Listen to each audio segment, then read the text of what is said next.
So let me ask you, NBA historian, NBA protector, NBA mind that you are, because you always look at the big picture when it comes to the association.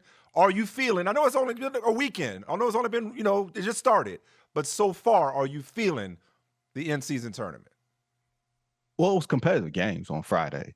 You know what I mean? I think that's the important thing that we all have to make sure that you can't get lost in all of this. It's not just Vegas on December 7th through the 9th, which I'm really, really annoyed by, mind you, okay? Because it's a few days after my birthday. Why? And I'm not trying to go to Vegas for work. Why not?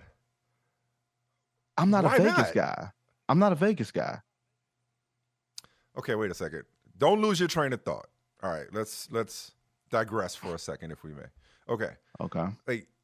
So I wasn't a Vegas guy either for the longest time. I never went to Vegas. I may have gone like once or twice for work in the first 40 years of my life. But the last 3-4 years of my life, I go to Vegas every chance I get. And I know you're not a big vacation guy in general, but I thought you were evolving in that respect. Why would somebody complain about an opportunity to get a paid trip to Vegas on the company dime for work right after his birthday? That sounds like a perfect opportunity for shenanigans. In fact, I may even come. When I saw Dame Lillard said, I'm just trying to get to Vegas, first person I thought of was you. It's like, I bet you Vinny is too. That's another benefit to this in-season tournament is the semifinals and finals are in Vegas. How could you not be excited about this, dude? Hell, I'll go in your place if you don't want to go. Because here's the thing. You just said it. You get to go to Vegas and work. You know what that means? It means you got to work. Like, you ain't going on a vacation. You ain't going just to kick it. You are going to work. Then you're doing it wrong. I thought you loved Summer League. Where'd you think that at? I thought that was like I thought that was your Super Bowl. Like, you're at the height of your powers and your networking power. The league is converging on Summer League. It's a nice vibe. The Thomas and Mack Center is popping. All your sources there, and you're in Vegas. I'm sorry, I got maybe I'm mistaking you for somebody else. Maybe there's another Vincent Goodwill, an NBA savant insider that I thought loved being at Summer League in Vegas. What you got against Vegas, old man? It's just excess. That's all. Ain't old man. It's just excess. It's too much. I don't gamble. Like, I'm not about to throw. Okay. I'm not about throwing my money where I can't get it back. You know what I mean? And I know that you've come around on such things because we have a mutual friend who has indoctrinated you into such things. All right, cool. That's fine. I have been known to lose a few dollars on a blackjack table. Yes. Yeah, but better to lose a few dollars on a blackjack table than to lose it on a different type of table, right? All right, cool. Okay, they got those types of tables in Vegas too. They got those types of tables in Vegas too, Exactly. And I don't look at it as a loss. That's an investment. You're investing in somebody else's future or their present, as the case may be. It's an investment. And when it comes to the idea of losing money in Vegas, if you go into Vegas for work, to me, it's like you could look at it as, oh, I'm losing Yahoo's money indirectly. Like, you earn it and you can lose it, right? It's like, then you break it. It's a way to break even. Whatever you earn in Vegas. Yeah, you figure out how to make that work on an expense report, okay? You let me know how that manages itself, okay? No, I don't mean literally. I don't mean literally charge it to the game. I mean, whatever you're getting paid to work in Vegas, you can look at it as like, okay, I'm here to work, but I'm also here to play with the money that I'm earning, which you earn your money for sure.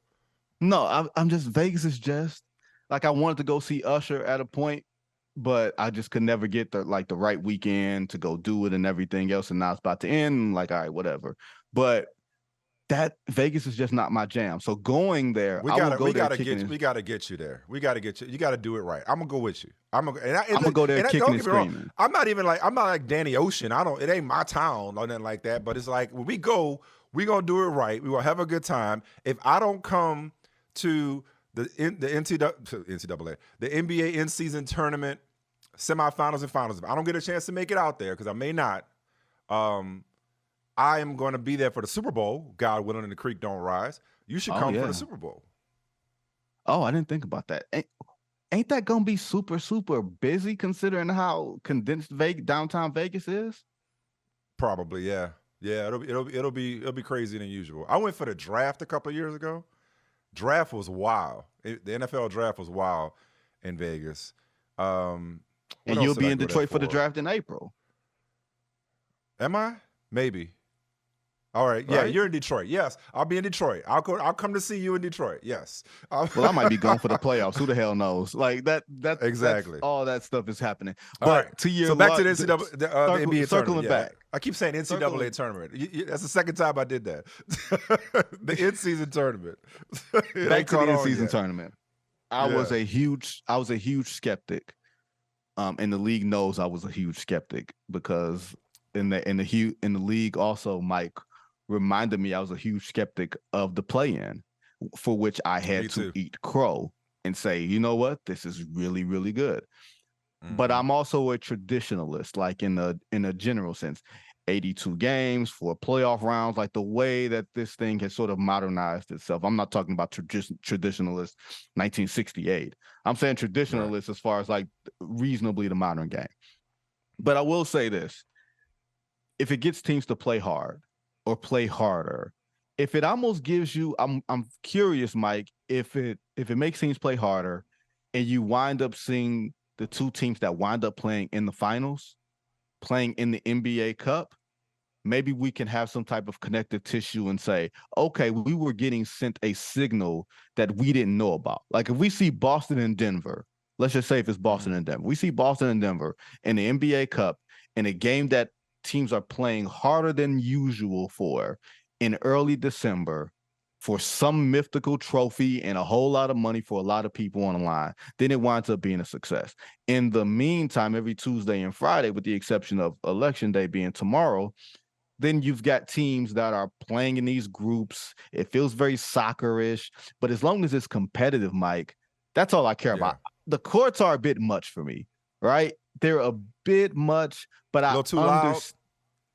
A little too shenanigans for me. You know what I mean? Just a wee bit. You know what I mean? Mm-hmm. But I understand the goal. I understand that when you go back and you look at highlights, like, you know, someone puts forth like a mixtape for a certain player and he does a certain move and that floor is out there like, oh yeah, he did that on the in-season tournament. Like he put some extra sauce because it was this game on this night and it meant a little bit more.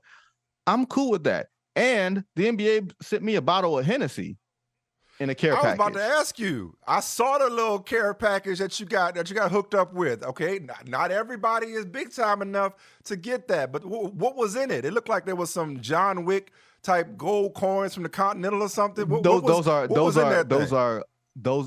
chocolates. They look like chips. You know what I mean? They look like chips, but they have team logos on it.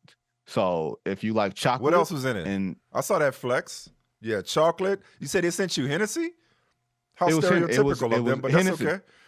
But Hennessy is a sponsor. Hennessy is the official sponsor of the NBA, so you can get that. If I'm drinking cognac, I'll be perfectly honest with you, I'm drinking Remy Martin, and if I'm drinking alcohol these days, I'm probably drinking red wine or bourbon. But I'm sure we'll find a home for the Hennessy VS. I'm not turning that. I'm looking at this picture you posted. They sent you some cranberry, some shot glasses. That's the mix. Okay.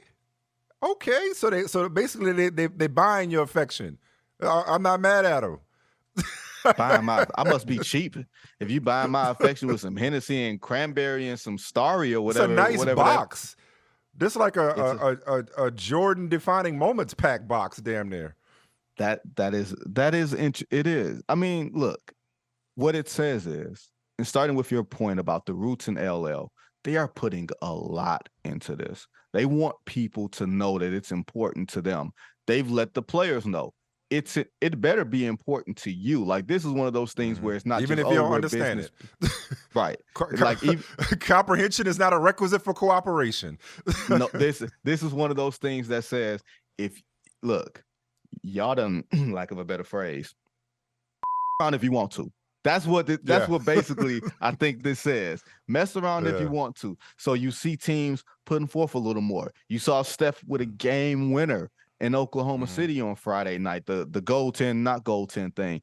Not to say that they're going to be playing guys 40, 45 minutes, but if you do something that means a little bit more, and from December to maybe the midpoint of January or whatever it is, or right after Christmas, there's like a dead spot. All right, cool. But you got another 2 full months of regular season basketball where leading into the play-in, where it's going to feel important. Maybe not important as the NBA Cup, maybe more important, but I give the NBA points for effort. I'm just curious if you're just messing around with the integrity of the regular season a little too much. Hey, thanks so much for kicking it with your main man, Michael Smith. Be sure to subscribe to this YouTube channel, but also subscribe to the podcast wherever you get your podcasts. Rate it, review it, tell your friends about it. Oh, and be sure to follow me on social media.